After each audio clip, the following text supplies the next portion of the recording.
کسی مومن کا باپ یا کسی مومن کی ماں قید ہو جائے، گرفتار ہو جائے، جیل میں بھیج دی جائے،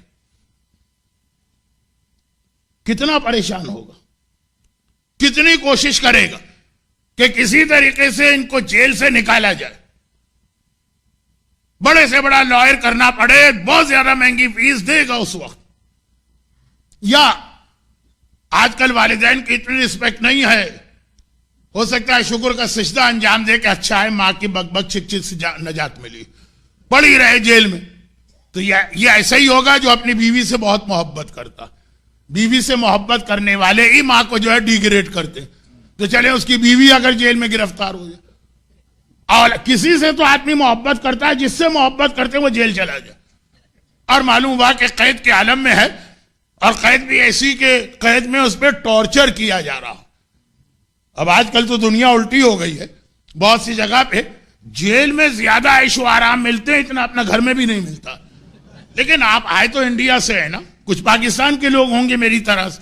انڈیا اور پاکستان میں کیا ہوتا، ایسی جیل ہوتی ہے کہ نانی یاد آ جاتی. اور یہ میری سمجھ میں نہیں آیا کہ ہمیشہ نانی کیوں یاد آتی ہے، دادی کیوں یاد نہیں آتی. خیر وہ ہوگی کوئی ایسی نانی اسلام میں یا تاریخ اسلام میں. اچھا، تو اب خلاصہ یہ کہ جیل میں ہے، خالی جیل نہیں ہے، بہت ٹارچر کے ساتھ ہے، جس سے بھی محبت ہے. ماں باپ تو میں نے اس لیے کہا کہ ویسے نیچرلی ان سے محبت ہوتی. کتنی کوشش کرے گا آدمی، لائر الگ لے گا، اپنے تعلقات الگ استعمال کرے گا، جائز اور ناجائز کو چھوڑیں. ہو سکتا ہے جیل میں وہاں پیسے ویسے دے کے، رشوت وغیرہ دے کے ان کے لیے فیسلٹی لینا چاہے، اپنی حد تک پوری کوشش کرے گا. لیکن یہ جرنل بات کر رہا ہوں، ماں مر گئی، ہم کو بھی پتا ہے، ماں تو ہر وقت انسان کے ساتھ گناہگار تھی. باپ مر گیا، گناہگار تھا، اور جس سے محبت ہے وہ مر گیا گناہگار. کہاں گیا؟ جیل میں گیا، سخت ترین جیل میں گیا. یہ دنیا کی جیل تو کیا ہوگی جو قبر کی جیل. اور اگر عذاب آ رہا ہے تو سخت ترین عذاب آ رہا ہوگا. دنیا میں کیا ٹارچر ہوتا ہے جو قبر کے اندر عذاب دیا جاتا ہے گناہگار کو. کوئی فکر ہے؟ کوئی پریشانی ہے؟ کچھ ان کو اس قید سے رہا کرانے کے لیے کوئی انسان کوشش کر رہا ہے؟ پاکستان میں پرسنلی جانتا ہوں، کیونکہ شہر کراچی سے میرا تعلق ہے. کراچی میں تو بہت سے بے گناہ بھی قید ہو جاتے ہیں. اولاد قید ہو گئی، جوان بیٹا اگر باپ بوڑھا، ماں قید ہو گئی اگر بیٹا جوان.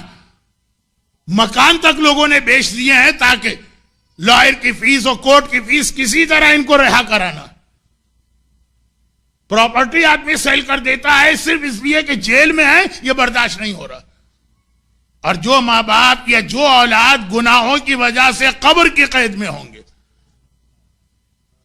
مولا کا جملہ ہے کہ قبر کیا ہے قبر؟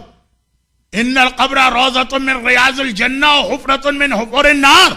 جنت کا باغ بھی ہے کچھ لوگوں کے لیے، کچھ کے لیے جہنم کا سخت ترین عذاب اسی قبر میں. ان کو کیسے رہا کرانے کی کوئی فکر ہے؟ اور کوئی رات نہ سہی تو شب جمعہ اسی لیے بنائی گئی ہے کہ کم از کم آج تو یاد کر لو اپنے اس مرحوم کو جو خدا معلوم قبر میں کس حالت میں ہے. یوم تبلی السرائر، قرآن نے قیامت کے لیے کہا، قیامت میں ہر آدمی کا سیکرٹ کھول دیا جائے گا. قبر میں تو ہمیں نہیں پتا نا، امید ہے کہ مومن ہے تو اچھی حالت میں ہوں گے، لیکن کیا ابھی 50-50 چانس تو ہے نا. فکر ہے یہاں پہ کوئی اپنا مکان بیچتا ہے اپنے ماں یا باپ کے گناہ کو معاف کرانے کے لیے. ایک رات، آج کی رات 2 رکعت نماز ہدیہ والدین پڑھنا کچھ لوگوں کے لیے مشکل ہو جاتا ہے. 1-2 رکعت نماز ویک میں ایک دن، وہ ذرا مشکل ہو جاتا. کوئی احساس ہی نہیں کہ جیل، سخت ترین جیل، اور جیل کا عذاب سخت ترین عذاب. دنیا کا کوئی عذاب یا کوئی ٹارچر قبر کے کا تو مقابلہ ہی نہیں کر سکتا. آج کی رات شب جمعہ، ایک مقصد یہ بھی ہے کہ انسان خود بھی اپنے آپ کو چیک کرے. ایسا نہ ہو کہ ان کی مدد کرتے کرتے خود اتنے گناہ کر کے جائیں کہ پتہ نہیں قبر میں ہمارا کیا حشر. مگر ان کی بھی مدد کرو جو جا چکے. اور ان کو تو ہمارے علاوہ اور کون یاد کرے گا؟ 2 رکعت نماز ہدیہ والدین تو میں نے بطور مثال کہی. یہ تو ایزیسٹ عمل ہے جو ہر آدمی کر سکتا، اور خاص طور پر اٹلانٹا کے رہنے والے. کہ بھئی اٹلانٹا میں کیا ایسی خاص بات ہے، یہاں لوگ بہت والدین کے نافرمان ہیں؟ نہیں، یہ مسئلہ نہیں، میں نے سنا ہے، بلکہ پورے ویسٹ کی یہ حالت ہے. ڈرائیو کر کے لوگ آتے ہیں، کوئی 40 منٹ کی ڈرائیو، کوئی 30 منٹ کی ڈرائیو، کوئی 20 منٹ کی ڈرائیو، نیئرسٹ پہ غالباً 10 منٹ کی ڈرائیو تو ہوگی. تو نماز ہدیہ والدین تو کار چلاتے ہوئے بھی آدمی چلتی ہوئے حالت میں یہ نماز پڑھ سکتا ہے، ٹائم بھی الگ سے نہیں دینا. وہ تو آپ کو مسئلے معلوم ہے، علماء کرام آپ کی رہنمائی کرتے ہیں کہ سنت نماز چلتے پھرتے بھی پڑھی جا سکتی ہے. ہاں وضو کرنا ہے اور قبلے سے نہیں، قبلہ نہیں اور باتیں نہیں کرنا. لیکن اتنی فیسلٹی کے باوجود اب یہ خالی نماز ہدیہ والدین موضوع نہیں ہے. آج کا موضوع ہے کہ والدین، اور والدین اس لیے میں نے کہا کہ اکثر والدین کا انتقال پہلے ہوتا ہے پھر اولاد. ہو سکتا ہے کسی کا یہی کیس، وہ خود بوڑھا ہو، اس کے جوان دنیا سے جا چکے ہوں، بھائی بہنیں، چچا، خالہ، پھوپھی، یہ سارے کے سارے، اور اولاد. فکر کہ وہ جیل میں ہیں مرنے کے بعد، یعنی 50-50 چانس. کوئی مدد کرو ان کی. اور جن کے گناہ ہماری آنکھوں کے سامنے، ہمیں پتا ہے کہ ہماری ماں نماز فجر نہیں پڑھتی تھی. دنیا کے سامنے کہنا بھی حرام ہے، لیکن خود تو جانتے ہیں نا کہ اس کی سزا برداشت کر رہی. تو آج کی رات یہ دنیا کی جیل اور اس کا ٹارچر تو ہم دیکھتے ہیں، اپنی آنکھوں سے دیکھتے ہیں. آج کل جب میڈیا اتنا فاسٹ ہو گیا، کتنے، میرا خیال ہے، میں نے کبھی چیک نہیں کیا، لیکن یوٹیوب یا اس ٹائپ کی سائٹس پر کتنی ایسی چھوٹی چھوٹی کلپس اور فلمیں بھی ہوں گی. یہ اتنا ٹارچر.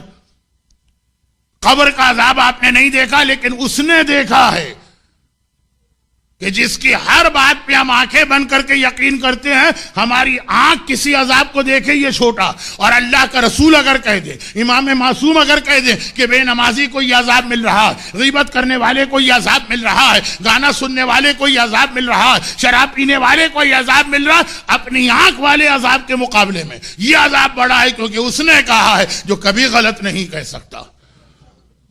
یہ یقین ہونا چاہیے. یہ ہے ولایت، یہ ہے رسالت، یہ ہے امامت. اور وہ کہہ رہے ہیں.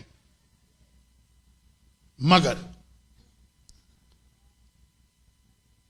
یہ وہ ذمہ داری ہے جو اسلام نے بھی ہم پر عائد کی ہے، اور کامن سینس بھی کہتی ہے. ماں بیمار ہو جائے یا دنیا کی جیل میں جائے تو کوشش بہت اچھی چیز ہے، مگر اس سے زیادہ یہ قبر کی کوشش، یہ ایک ذمہ داری ہے. اسلام اور عقل دونوں کہتی ہے. بلکہ بعض لوگوں کے والدین تو شاید اپنی اولاد سے یہ وعدہ بھی لیتے ہیں کہ بیٹا ہمارے بعد یہ خیال بھی کر دینا، اور نہیں لیتے تو لینا چاہیے. رحمتک یا ارحم الراحمین وصلی اللہ علی محمد وآلہ الطاہرین.